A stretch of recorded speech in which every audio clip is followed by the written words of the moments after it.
연명을 비전 세 가지를 위해서 기도해 주십시오. 첫 번째, 하나님의 영광을 나타내는. 두 번째, 자기 중심에서 벗어나 타자와 교제하는. 세 번째로, 복음을 전할 인재 양성의. 이 세 가지를 위해서 기도해 주십시오. 2020년은 이제 팬데믹으로 인해서 시간의 흐름이 각기 다 다양하겠지만 여느 해와는 좀 다른 느낌을 우리에게 제공해 주는 것 같습니다. 하나님께서는 뉴욕 우리 교회에서 특별히 이 기간 동안 그 세상에서 동일하게 돌아가는 시침이나 분침을 시계에서 좀 뺀 것 같아요. 그래서 대신 말씀의 시간으로 우리를 인도해 주셨고, 특별히 4월 20일 요한 시리즈라고 하는 이 말씀을 통해서 우리를 인도해 주신 것 같습니다. 4월 20일이면 가장 이 뉴욕에 지나고 보면 코로나가 정말 심각했던, 강소연 집사님도 아팠던 때고, 정말 한치 앞을 알지 못했던 그런 긴장감과 또 두려움도 때로는 우리에게 제공해 주었던 때인데, 딱 그 시점에 그 요한 시리즈를 우리에게 또 인도해 주시는 것 같습니다. 그래서 요한계시록은 4월 20일 날 시작해서 8월 20일까지 4개월, 또 이 틈에 요한 서신을 우리 같이 강 목사님이 섬겨주시고, 이 말씀을 통해서 아침 깨우는 시간으로 우리를 지켜주시고 또 하루 동안 우리를 인도해 주셨다고 생각합니다. 그래서 8월 또 25일부터 10월 오늘 3일까지 또 강 목사님과 저를 통해서 요한복음을 또 통해서 우리를 이곳까지 인도해 주셨습니다. 그래서 우리가 말씀을 듣고 또 우리가 말씀을 나눈 것이 아니라 이 말씀이 보이지 않는 시간 속에서 분침과 시침이 되어서 오늘을 또 이곳까지 뒤돌아보면 인도해 주셨다 생각이 듭니다. 그래서 한번 숫자를 세어봤어요. 이게 언제부터 시작했고 얼마 기간 동안 되었고, 지나면은 그때 그 절박했고 뭐 그런 시간들을 잘 우리가 또 잊어버리잖아요. 그래서 오늘 이 시간에는 이제 마지막 그 요한 시리즈 총정리하는 시간을 좀 잠깐 가지려고 합니다. 요한계시록 키워드를 좀 잠깐 먼저 리뷰를 해볼까요? 오래간만에. 요한계시록입니다. 1장이 있지 않은데요. 2장, 3장은 소아시아 7교회, 4장은 하늘 보좌. 괜찮네요. 5장은 두루마리, 6장은 인봉이 7개인데 그 중에서 6개가 오픈이 되죠. 그 다음에 7장은 인침을 받은 14만 4천 명. 그 다음에 8장은 7번째 인봉이 열리고, 8장, 9장은요? 나팔이죠? 7 나팔이 있는데 거기서 6번째 나팔까지가 8장, 9장에서 불려지게 되죠. 그 다음 10장은 작은 두루마리로 그걸 먹으라 하고 요한을 다시 갱신시켜 주시죠. 11장은 두 증인과 7번째, 마지막 남은 7번째 나팔이 불려지게 되고, 12장은요, 여자하고 용이 대결을 하죠. 사실 개인적으로는 상당히 이 장이 박진감이 좀 넘칩니다. 여자가 아이를 낳는데 그 아이를 삼키려고 용이 입을 벌리고 기다리고 있다가 마지막에는 큰 물을 쓸게 해가지고 그 용을 물리치게 하나님께서 인도해 주시죠. 근데 그 사이에 광야로 여자가 아이를 낳아 도망가게 하는데 거기에서 보호를 받는 이야기가 12장에 나옵니다. 13장은 두 짐승 얘기가 나옵니다. 바다에서 나온 짐승, 땅에서 나온 짐승, 이 두 짐승이 이제 앞으로 마지막 최후의 전쟁까지 끌고 가죠. 특별히 짐승의 숫자가 여기에 나오는데 666. 666은 당시 로마의 네로 황제의 이름의 알파벳들을 모아놓은 거라 그랬죠. 그러니까 666은 뭐 물론 사탄 마귀의 숫자이지만 당시에 하나님 요한에게 주셨던 기독교 공동체 주셨던 거는 666은 로마 황제에 저항하고 그 악을 하나님의 이름으로 규명하고 폭로하는 암호, 영적인 암호였던 거죠. 그 다음에 14장은 시온산과 추수가 나오고요. 15장은 유리바닷가에서 어린 양의 노래가 울려 퍼지죠. 15장 참 아름다운 말씀이 담겨 있습니다. 16장은 이번 대접재앙, 7대접재앙이 있죠. 그래서 16장까지가 바디, 본론입니다. 1장부터 4장까지가 4장이죠. 서론, 3장까지가 서론이라면 4장부터 두 번째 환상이 4장 2절부터 시작하죠. 16장까지가 두 번째 환상입니다. 이 두 번째 환상에는 주된 게 세 가지 재앙을 하죠. 7인 재앙, 7 나팔 재앙, 또 오늘 16장의 7 대접 재앙. 그래서 이제 클라이막스가 진행됩니다. 17장에는 뭐죠? 어린 양이 큰 음료가 나오죠. 큰 음료를 이기리로다. 나이키. 나이키가 나오죠. 그래서 18장은 멸망에서 빠져나오라. 또 그러니까 빠져나오라, 즐거워하라. 이 두 가지의 그 키워드를 우리가 나눴죠. 19장은 두 개의 찬양을 소개하고 있는 하나는 백마부대에서 그 나이키 승전가, 이 승전 이기는 찬양을 백마부대 이기는 찬양을 하고 있고 19장 또 하나는 어린 양 혼인잔치의 찬양을 19장에서는 부르고 있습니다. 20장은 천년왕국 그래서 천년왕국 21장은 새하늘과 새 땅 22장은 새 예루살렘 도시에 대한 얘기를 했죠. 그래서 여튼 이렇게 한 17장부터 한번 다시 검토해 보면 17장은 큰 음료를 이기리로다. 18장은 두 가지 동사가 빠져나오라, 즐거워하라. 19장은 두 개의 찬양. 20장은 천년왕국. 21장이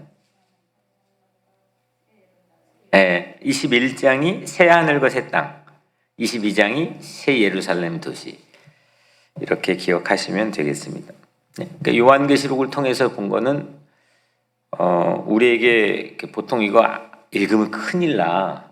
이거는 잘못 읽으면은 이거는 오히려 우리에게 큰 해가 돼. 해서 딱 덮어놓게 만드는 우리에게 공포와 위협을 주는 불온서적이 아니라 이거는 적들에게 공포를 주는 거죠.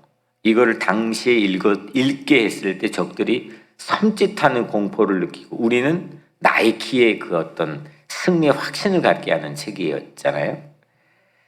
그래서 로마 제국 당시 핍박에 저항했고 기독교를 괴멸시키려고 했던 복음이 전하는 통로를 다 괴멸시키려고 했던 그래서 그걸 전하는 사람들을 전부 가두고 핍박하고 그랬던 로마 제국의 신앙의 암호를 사용해가지고 그 암호를 통해서 승리를 약속하는 하나님께서 우리에게 제공해 주신 위로와 희망의 책이 요한계시록입니다. 그래서 나이키, 승리, 빅토리 이것이 요한계시록에 담겨있는 중요한 핵심적인 메시지죠. 로마 제국이 사용했던 말이 니칸이라고 하는 그래서 지금도 그 로마에 남겨놓은 큰 엄청난 엠파이어의 이 유적지에 가면은 상에 니칸이라고 다 쓰여 있습니다. 이게 황제가 모든 거의 세상을 점령했고 승리라는 거죠. 그래서 이게 신발 이 나이키는 그 황제 거기에서 온 말이죠. 근데 우리 하나님께서는 요한계시록 요한을 통해서 그건 너희들의 승리가 아니라 내 백성의 승리라고 해서 나이키라고 하는 새로운 승리를 기독교 공동체 교회 일곱 교회에게 메시지를 전달해 주신 거죠. 그래서 우리는 신나게 막 대접 재앙이 오고 뭐 인재앙 나팔재앙이 불려지는데 우리는 이 기간 동안 4개월 동안 신나게 승리를 우리 같이 노래했고 또 들었고 나누었습니다. 승리를 약속한 계시는 오직 예수 그리스도, 오직 예수가 그 승리를 우리에게 약속해 주시고 보증해 주시는 계시다. 이게 요한계시록의 가장 중요한 핵심적인 내용입니다. 요한복음에서는 이제 강 목사님께서 앞부분에 해주셨고요. 전 이제 제가 한 부분만 말씀을 드리면 14장부터 16장까지가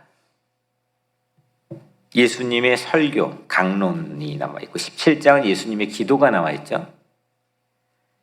그리고 18장, 19장, 그러니까 14, 15, 14장부터 제2막이 펼쳐져요. 요한복음에. 왜냐하면 예수님이 잡혀가시는 그 한 주간이 펼쳐지는데 14, 15, 16은 예수님의 설교, 17은 예수님의 기도, 그 다음에 18, 19장은 예수님이 이제 체포되고 신문당하고 재판받고 체포, 신문, 재판, 사형, 죽으심, 그 다음에 장례, 이게 5가지가 18장, 19장에 담겨 있죠. 그 다음에 20장, 21장, 오늘 읽은 이 21장까지가 예수님의 부활을 우리에게 소개하고 있습니다. 특히 이제 18장부터 보면 18장에 대제사장의 가문인 안나스 가문이 나와서 예수를 신문하죠. 그래서 이 신문할 때 예수님께서 참 멋있게 대답하시죠. I am, 나는 나다. 오늘 우리 성경에는 I am he가 에고 에이미, 나는 나다. 출애굽기 3장 14절에 모세에게 하나님께서 나는 스스로 있는 자다. I am who I am. 이렇게 그 말씀을 가지고 하나님의 이름을 가지고 자기를 소개를 하시죠. 그래서 땅에 사람들이 엎드리죠. 19장에서는 빌라도가 재판을 하는데 이게 빌라도가 재판을 하고 대중들이 선동해서 뒤에 그 대제사장이 이거를 조작하고 해가지고 그 재판이 진행되는 것 같지만은 실제 기획자는 누구예요? 하나님이시죠. 성경에 응하게 하시는, 성경을 이루게 하시는 이게 하나님이라는 게 요한이 이게 보고 있는 이 신문, 재판, 처형, 그 다음에 5가지인데요. 체포, 신문, 재판, 처형, 장례. 이 5가지에는 켜켜이 보여주는 게 성경에 응하게 한 것이라는 거예요.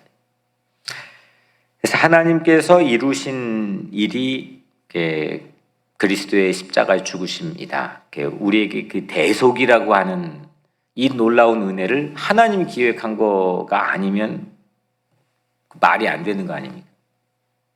서구 사회는 히틀러가 유대인들을 학살할 때 가장 첫 번째 인종 우열을 만드는 이론 중에 하나가 유대인들이 예수를 죽였다는 거 아닙니까?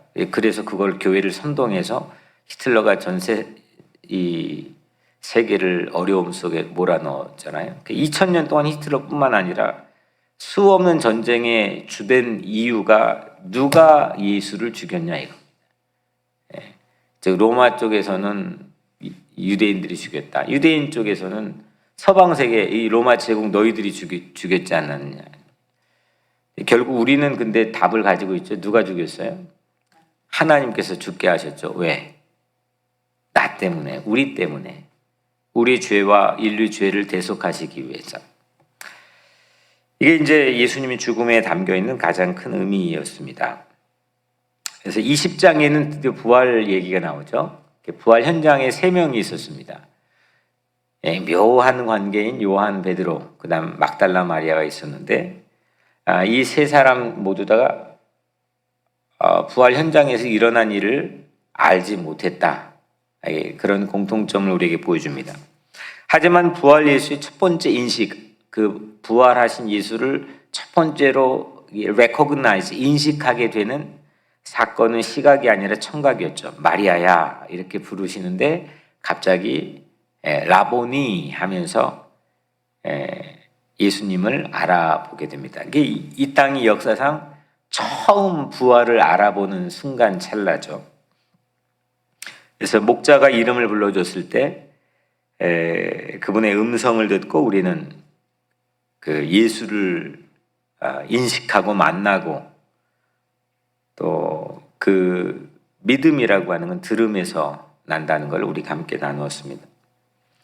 그때 부활 예수의 몸은 신령한 몸인데, 그럼 바뀌어진 몸인데 천국 가서 그러면 내 사랑하는 사람들은 못 만나는 겁니까? 뭐 그렇게 생각할 수도 있잖아요. 근데 분명히 그 신령한 변화된 몸을 알아보잖아요. 믿음을 가진 자는. 그 음성을 듣는 자는 알아보잖아요. 그 음성을 못 듣는 사람은 못 알아보니까 딴 길로 가게 되겠죠. 그래서 그게 이제 우리에게는 가장 큰 소망이라는 겁니다. 죽음을 극복하고 이기고, 심지어 죽음 안에서도 하나님이 약속을 붙들고 살아갈 수 있는 사람이 근거가 바로 여기 있다는 거죠. 21장을 우리가 지금 살펴보고 있는데, 갈릴리 호수에서 나타난 부활 예수. 20장에서는 부활했는데 8일 상간을 두고 한 방 꽁꽁 닫힌 다락방에서 나타나신 예수님 제자들에게, 21장은 갈릴리 저북쪽의 호숫가에서 그물 깃고 있는 제자들에게 나타나신 예수님. 그래서 내일 주일 설교에서는 그 21장 1절부터 14절 말씀을 우리가 함께 나눌 예정인데요. 베드로의 옛 이름 시몬이라고 한 이름을 예수님께서는 불러주시죠. 그래서 원점에서 이제 다시 할 일을 시작하게 하시고, 이제 15절 이후부터 얘기는 그 사랑에 실패했던 베드로, 그 베드로에게 다시 주님을 네가 나를 다른 사람들 더 사랑하느냐 이렇게 다시 사랑할 수 있는 자리로 인도해 주시죠. 회복시켜 주시죠. 그리고 사람을 낚는 어부가 되게 하셔서 또 사람을 다시 사랑하게 인도해 주십니다. 요한을 제가 4월 20일 날 3가지로 소개를 했었습니다. 첫 번째, 제자들 중에 가장 어리고 또 가장 오래 산 사람, 기억나시죠? 두 번째가 예수님의 늘 가장 가까이 있었던 사람, 가장 가까이 있었던 사람, 요즘 말로 하면 사회적 거리 유지가 전혀 통하지 않는 사람. 세 번째, 마지막으로 이 바울이 교회의 기둥이라고 불려질 정도로 교회를 사모하고 흠모하고 교회를 지켜낸 사람. 소아시아 7교회 그 유배 상태인데도 불구하고 하나님이 계시를 받아 편지를 써가지고 그 교회를 지켜낸 사람. 그래서 요한계시록은, 그러니까 제 버전으로 요한계시록은 그 흑암 같은 시대에 소망을 줬던 소망, 희망의 책입니다. 그리고 요한복음은 끊임없이 요한복음을 기록하는 목적부터 믿음을 강조하죠. 그래서 믿음의 책입니다. 그래서 요한서신은 우리 강 목사님께 설교해 주신 요한서신은 사랑의 책입니다. 그래서 믿음, 소망, 사랑을 요한이 이제 자기 인생의 마지막 노년에 남기게 되죠. 그래서 우리 교회 어르신들도 그 요한을 보면서 좀 위로를 받고, 가장 막둥이였지만 막둥이였을 때는 뭘 남긴 게 없거든요. 근데 가장 오래 산 밤모섬에 갇혔을 때 첫 번째 책인 요한계시록을 남기고, 두 번째 요한 서신을 남기고, 요한 복음을 남기고, 그리고 마지막 요한 서신을 남깁니다. 그래서 우리 교회 어르신들도 노년이라고 할 일 없다 생각하지 마시고, 오히려 내 영적인 향기가 믿음, 소망, 사랑 가운데 더 뿜어져 나왔어요. 후대들에게, 또 후배들에게 멋있는 하나님의 신앙의 모습들을 그렇게 남길 수 있는 축복이 임하기를 주의 이름으로 간절히 축원합니다. 오늘 이제 한 절만 읽었습니다. 25절에 보면 예수께서 행하신 일이 이 이외에도 많으니, 지금 누가 한 말입니까? 네, 하나님이 하신 말씀인데 여튼 요한을 통해서 하신 말씀이죠. 요한이 예수께서 행하신 일이 이 이외에도 많다. 그러니까 요한복음 안에 소개된 예수의 행적 이외에도 예수께서 행하신 아주 많은 일을 행하셨다는 말씀이겠죠. 그러니까 이게 전부가 아니다. 내가 지금 증언하는 게 이게 다가 아니다. 이렇게. 만일 낱낱이 기록된다면 이 세상이라도 이 기록된 책을 두기에 부족할 줄 아노라. 이게 이제 오늘 한 절 읽은 말씀입니다. 만일 낱낱이 기록된다면 이 세상이라도 이 기록된 책을 두기에 부족할 줄 아노라. 예수님께서 행하신 일들을 만약 하나도 빠짐없이 낱낱이 다 기록한다면 그 기록한 책을 다 담아두기에 이 세상도 비좁다. 이 세상도 넉넉하지 않다는 거죠. 그러니까 다 담아낼 수 없다. 이게 이제 요한의 마지막 에필로그입니다. 이거 다 담아낼 수가 없다. 나도 기억할 수 없지만 그거 다 기록해도 세상 이 지구 땅 안에 다 담아낼 수가 없다. 그만큼 예수님께서 밟고 다니셨던 이 동선, 그 행하신 일, 그의 궤적, 우리는 이것만 외우면은 다 알고 이것만 알면은 다 안다고 생각할 수도 있지만 그렇지 않다. 이걸 직접 집필하신 분이 그 동선, 예수님이 밟고 다녔던 그 33년의 모든 동선이 이 지구를 넘어선다. 이 땅을 넘어선다는 겁니다. 그러니까 심지어는 자기 자신 요한의 범위도 넘어선다. 내가 다 본 게 아니다. 다 담을 수가 없다는 겁니다. 이게 뭘까요? 이게 뭘까요? 이게 마지막에 왜 담아놨을까요? 이 은혜 아니겠습니까? 은혜는 차고 넘치는 겁니다. 감히 측량이 불가능한 겁니다. 그게 은혜지. 내가 은혜가 조목조목 이때는 내가 어떻게 풀었고 응답받았고 어떻게 설명이 되는 게 은혜가 아닙니다. 어떻게 성장했고 어떻게 됐고 나는 이렇게 했는데 이렇게 비결이었고 그 시크릿을 다 아는 게 그거는 은혜, 온전한 은혜라고 말할 수가 없다고 저는 생각합니다. 설명이 안 되는 거예요. 미스테리예요. 차고 넘치는 거예요. 내 범위를 넘어서는 거예요. 이 마지막 문장은 요한다운 거예요. 마지막까지 그 길게 모든 걸 다 살아봤고 예수를 다 목격해봤는데 이건 내 범위를 넘어선다는 겁니다. 이게 멋있는 거죠. 보통 내가 살아봤는데 예전에는 이랬고 내가 한때는 이랬고 이거면 그 자기 한계를 딱 규정하는 거죠. 옛날에 그랬다는 거 아닙니까? 우리 교회가 옛날 한때는 이랬고 이거가 옛날에 그랬다는 거 아닙니까? 근데 마무리해도 내 범위를 넘어선다는 거예요. 현재도 현재 자기 삶을 해석해 주는 거죠. 요한이 지금.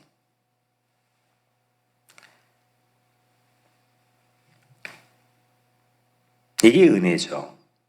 이사야 11장 9절 말씀에 내 거룩한 산 모든 곳에서 해됨도 없고 상함도 없을 것이니 이는 물이 바다를 덮음같이 여호와를 아는 지식이 세상에 충만할 것임이니이다.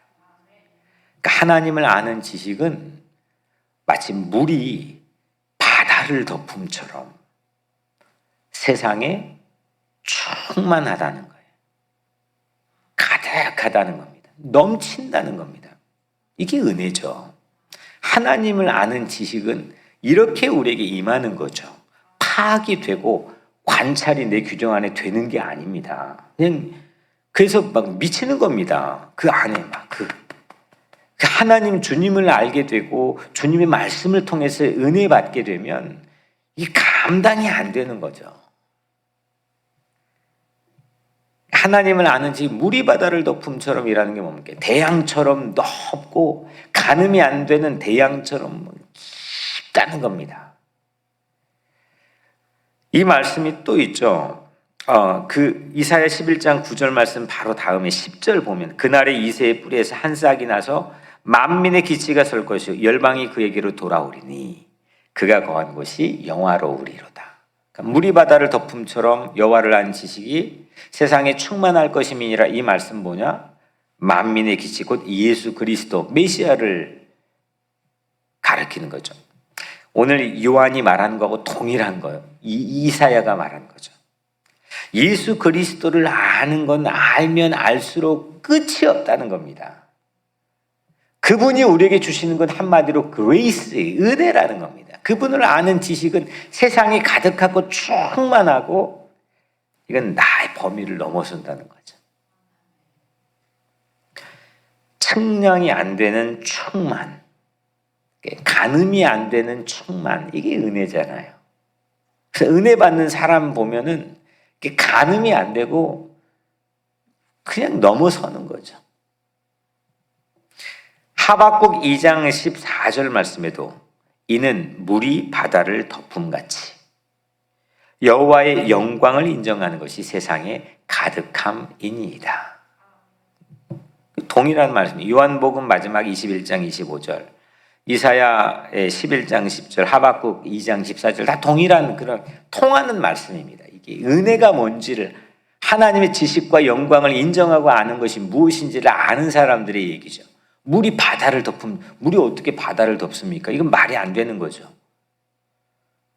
이 세상의 모든 대양을 덮을 정도로 하나님을 아는 지식과 하나님의 영광을 인정하는 것은 세상을 넘어선다는 겁니다.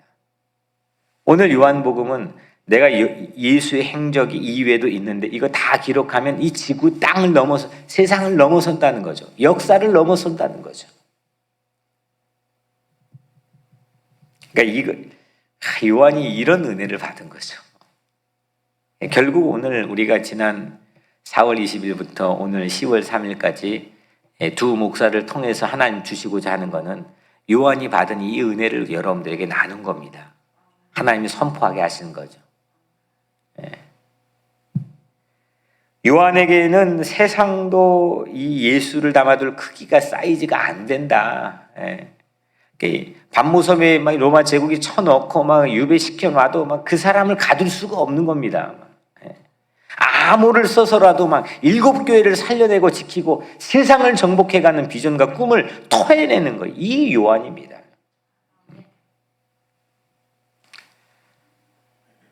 그러니까 조그마한 섬에 가뒀는데 하늘을 보잖아요. 하늘의 신비를 보고 그걸 선포하잖아요. 그런데 이렇게 큰 예수를 요한이 그 가슴에 품고 있었다는 거 아닙니까? 믿음을 통해서 예수를 내 안에 동행한다는 이런 삶 아니겠습니까? 그러니까 터질 듯이 큰 존재가 되는 거죠. 감당이 안 되는 존재가 되는 거죠. 그래서 바울 서신 안에서는 이 크리스찬들이 세상이 감당치 못했다고 하는 거 아닙니까? 그들이 커서가 아니라 예수를 보니까, 은혜를 받으니까. 예수님이 지구보다 크다는 것을 알 때, 예수를 아는 지식이 예수의 영광을 인정하는 것이 물이 바다를 덮음처럼 충만한 은혜를 받는 것이라는 것을 알 때 우리는 예수 그리스도의 참다운 제자가 되는 거죠. 태양이 지구를 돕니까? 지구가 태양을 돕니까?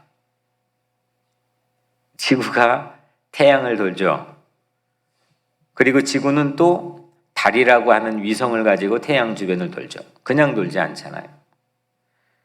이처럼 요한은 예수 주변을 공전한 겁니다. 예수 주변을 도는 거예요. 그래서 그의 크기가 얼마나 된지 가늠이 안 될 정도라는 것을 안 거예요. 이 물이 바다를 덮음처럼 우주가 우주를 덮은 것처럼 이게 가늠이 안 된다는 것을 안 거죠.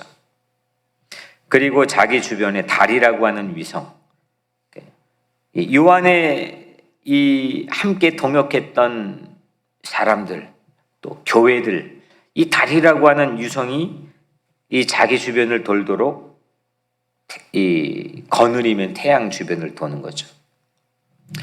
우리도 예수 주변을 돌아야죠.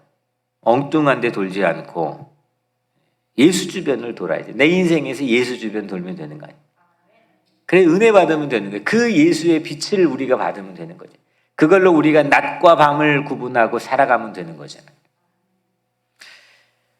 그리고 내 주변을 함께 돌면서 거느리는 이 만민을 제자 삼으라고 했던 주님의 말씀처럼 우리의 사명은 혼자 돌지 않고 내 자식들, 내 가족들, 또 내 인생에서 만나는 주님을 알지 못하는 많은 영혼들을 땅끝까지 거느리면서 그 예수 주변을 돌면 되는 거죠. 이 진리가 오늘 이제 요한의 신앙 고백인 겁니다. 그래서 물이 바다를 덮음같이 충만한 예수 그리스도의 빛과 은혜가 오늘 여러분들이 각자의 삶에 믿음, 소망, 사랑 가운데 충만하게 임하시기를 주님의 이름으로 간절히 축원합니다. 네, 오늘 기도할 제목은 내일 성찬주일 예배가 있습니다. 이 예배에 하나님 예비하신 큰 은혜가 임하게 해주시고 또 이 자리에 참여하는 내일 또 9시 반 그 영어권 어른 예배가 있습니다. 그래서 내일 우리 교회에서 있는 예배는 이른비 예배, 큰비 예배, 늦은비 예배, 또 9시 반에 이 자리에서 영어권 예배, 또 우리 EM 예배, 영아부 예배, 유치부 예배, 초등부 예배 8개 예배가 내일 주일날 있게 됩니다. 이 8개 모든 예배에 하나님의 큰 은혜가 임하게 해달라고 기도해 주시고 또 다음 주부터 이제 우리 시작하게 되는 강 목사님이 섬기는 고린도 전서 16장의 이 강의 시간 동안 하나님 또 예비하신 큰 은혜, 또 고린도후서 13장 저도 뭐 어떻게 진행될지 궁금도 하고 또 설레기도 한데 이 13장에 또 시간 동안 큰 은혜를 고린도 시리즈를 통해서 임하게 해주시고 우리 강 목사님 저를 붙들어 주시고 인도해 달라고 기도해 주시고 또 몸이 아픈 분들 우리 김유미 집사님, 김승진 장로님 오늘 퇴원합니다. 또 김낙경 전도사님, 또 이민재 권사님, 이영애 집사님, 또 이정자 권사님 위해서 기도해 주십시오. 제가 먼저 기도하겠습니다. 은혜로우신 아버지 하나님, 오늘 이제 115번째 지난 4월 20일부터 오늘 10월 3일까지 요한 시리즈를 통해서 우리를 지켜주시고 이 공동체를 지켜주시고 또 우리 하루를 지켜주셨던 하나님께 찬양과 경배를 올려드립니다. 하나님, 이제 고린도 시리즈를 통해서 교회를 부흥케 하시고 교회를 세워주시고 어떤 어려움도 뚫고 이기게 하는 새로운 교회의 역사의 시대가 펼쳐지게 하여 주시옵소서. 이를 섬기는 강 목사님과 저에게 영적인 지혜와 성령 충만한 능력을 허락해 주시고 우리 입술을 열어 선포하게 할 때 뭇 성도들의 마음속에 하나님의 신비의 말씀의 은혜를 받게 도와주시고 또한 이 말씀을 준비하는 자리 위에 하나님께서 큰 은혜를 부어 주옵소서. 우리 강 목사님 저에게 영육간의 강건을 허락해 주셨습니다. 피곤치 않게 하시고 곤비치 않게 하시며 이 말씀을 준비할 때마다 주님께서 강권적으로 지켜주옵소서. 하나님, 내일 거룩한 주일입니다. 신령과 진정을 다해서 이 뉴욕 우리 교회 안에서 드려지게 될 8개의 예배가 하나님 만나는 예배 되게 하시고 하나님 기뻐 받으시는 예배 되게 하시고 하나님을 영광스럽게 하는 예배가 되게 하여 주시옵소서. 하나님, 성찬을 함께 나눌 때 주님을 엠마오 도상 걸었던 두 제자가 주님을 알아보는 것처럼 하나님, 우리 눈이 밝아지게 하시고 우리의 마음이 열려지게 하시고 우리 죄가 통회하는 마음을 가지고 회개케 하시며 주님을 만나는 놀라운 성찬의 자리가 되게 하여 주시옵소서. 우리 모든 성도들 건강하게 하여 주시며 회복하게 하시고 치유의 광선을 비추어 주시고 여명을 건축이 하나님의 은혜 가운데 진행되게 하시며 오늘 저녁 오후 4시에 있게 될 교회에서 있게 될 우리 EM 또 친교회 시간 외에도 하나님께서 함께 하셔서 안전하게 지켜주시고 어려움 없게 하여 주옵소서. 행복한 그들을 인도하여 주옵소서. 예수 그리스도의 이름으로 간절히 기도드리옵나이다. 아멘.